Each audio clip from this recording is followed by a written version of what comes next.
How much money will exist in the world by 2033? And what role might Bitcoin play in absorbing this value? The answer lies hidden in monetary growth patterns that most people never see. In this clip from the TFTC podcast, we're joined by Matthew Majinskis, a monetary researcher who spent years manually tracking the expansion of global money supply across 50 different currencies. His findings reveal a mathematical pattern that points to an $83 trillion monetary base by 2033. We'll explore three key questions. What evidence suggests Bitcoin could absorb this massive sum?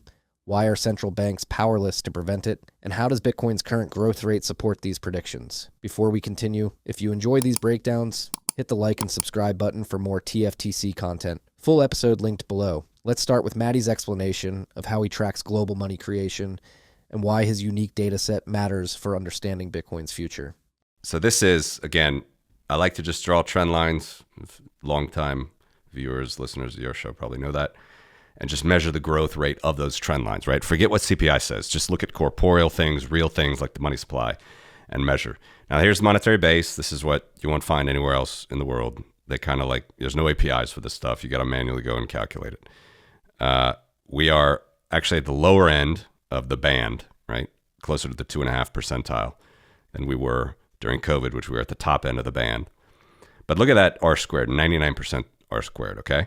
Now, as I said, this is like Wittgenstein's ruler. I always have to remind. So there's 50 different currencies behind here. This is a very simple, I'm not saying this is scientific, but it's because back here in the 60s and the 70s, I don't have all the 50 currencies that I'm using here now. To understand how Bitcoin could absorb $83 trillion, we first need to grasp how Matty tracks global money creation. Unlike publicly available data, which often masks the true rate of money creation, Matty manually compiles data from 50 different currencies. This gives us a clearer picture of how fast the global money supply is actually growing. His findings show we're currently at a lower rate of money creation compared to the COVID period, but the long-term trend remains consistent. This comprehensive dataset, backed by a 99% R-squared value, which indicates extremely high statistical reliability, forms the foundation for understanding Bitcoin's potential to absorb this expanding monetary value. What's particularly fascinating is that this kind of detailed analysis simply doesn't exist anywhere else. Even major financial institutions don't track monetary expansion across currencies this way. This blind spot in global financial monitoring is one reason why Bitcoin's potential impact is often underestimated by traditional analysts. This is exactly why at 1031 we focus on founders who understand these monetary dynamics. Next, Matty will show us exactly how these trends project into the future, revealing some staggering numbers about global money creation. But actually, with going back to this Wittgenstein's ruler thing, they sort of lose value against the dollar. It's actually a little bit less. It's like a little bit less than 11% even. Regardless, you can schedule it out. You can run a trend line. It's exponential.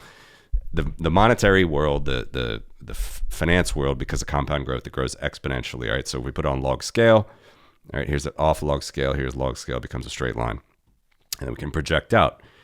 And though we're at 27 trillion now, and again, as we said, gold used to be like 1 to 2 trillion in dollar value, even just like a decade ago. We project this out now, even only to the end of, I think it was like 2 halvings from now or something around that. Why I put this, I can't even remember why I put this December 2023. If you do that regression, look at the black line, the middle black line, what it says in the tooltip, $83 trillion in 9 years or so from now, 8-9 years. Here's where we begin to see why central banks can't prevent Bitcoin's growth. The global monetary base follows an exponential growth pattern, meaning it grows faster over time, like a snowball rolling downhill. We're currently at $27 trillion, but Matty's projections, based on consistent historical patterns, show this expanding to $83 trillion within 9 years. This isn't speculation. It's math based on decades of observed behavior in the global monetary system. What's crucial to understand is that this growth isn't optional. It's built into how our modern financial system operates. Central banks can slow or speed up this growth, but they can't stop it without causing severe economic disruption. What makes this particularly significant is that this expansion isn't just affecting one currency or region. It's a global phenomenon that creates a systematic pressure for alternative stores of value. The sheer scale of this monetary expansion helps explain why we're seeing increasing institutional interest in Bitcoin as a hedge against this system. Now, Matty will explain how Bitcoin is positioned to absorb this expanding monetary value and why this process might be inevitable.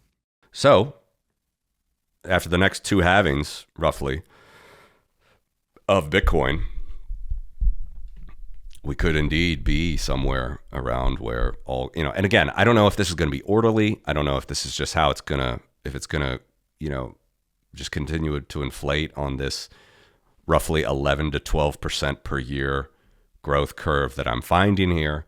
But we might indeed be to this mythical $100 trillion valuation of Bitcoin by the time that Bitcoin sort of absorbs the rest of fiat money, and it's just so huge that people realize, well, fiat money needs to be tied to Bitcoin in a stronger way than just than it is now. At least if the state wants to still be around and collect taxes and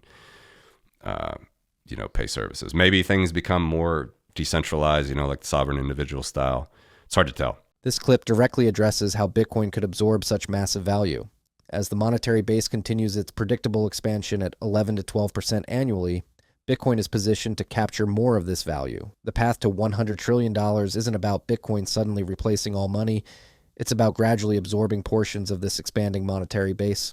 What's particularly important is Matty's point about governments potentially needing to tie their currencies to Bitcoin. This suggests that rather than fighting Bitcoin's growth, governments might eventually be forced to embrace it as a way to maintain monetary stability. The mention of a sovereign individual style future isn't just theoretical. It's a recognition that our current monetary system might be approaching its logical limits. This transition to a more decentralized financial system isn't just possible. It might be inevitable, given the mathematics of monetary expansion. This ties directly into our next segment, where Matty breaks down the specific growth rates that make this transformation possible. And you might be surprised by just how fast Bitcoin is growing compared to the traditional monetary system. Straight up, you get to a compound annual growth rate a year. And what is that with base money? It's like 11, 12%, constantly, every year, 11%. This is it's 12.7 it's my number that I've derived, but every year, 12.7%, the curve will grow 12.7%. Okay. With Bitcoin, at least according to the statistical sort of analysis, it's pretty 96 R squared is damn strong. And so far, it has just exhibited that. Could it, so what you suggested, Marty, is something that a power curve does not do actually. It just moves in this like straight line on a log curve.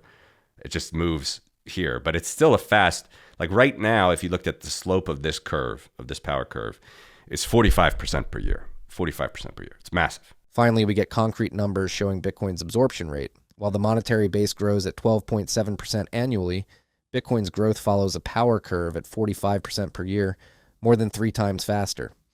This higher growth rate, combined with Bitcoin's fixed supply, explains mathematically how it could absorb such large amounts of monetary value. The 96% R-squared value Matty mentions proves this isn't just theoretical. It's a pattern that's held consistently over time. These growth rates make it clear why central banks can't effectively prevent Bitcoin's expansion. It's growing too fast and too consistently for traditional monetary policy tools to counter. What's particularly fascinating is the implication of this power curve growth pattern. Unlike traditional assets that tend to slow their growth as they get larger, Bitcoin's mathematical properties allow it to maintain significant growth rates even as it scales.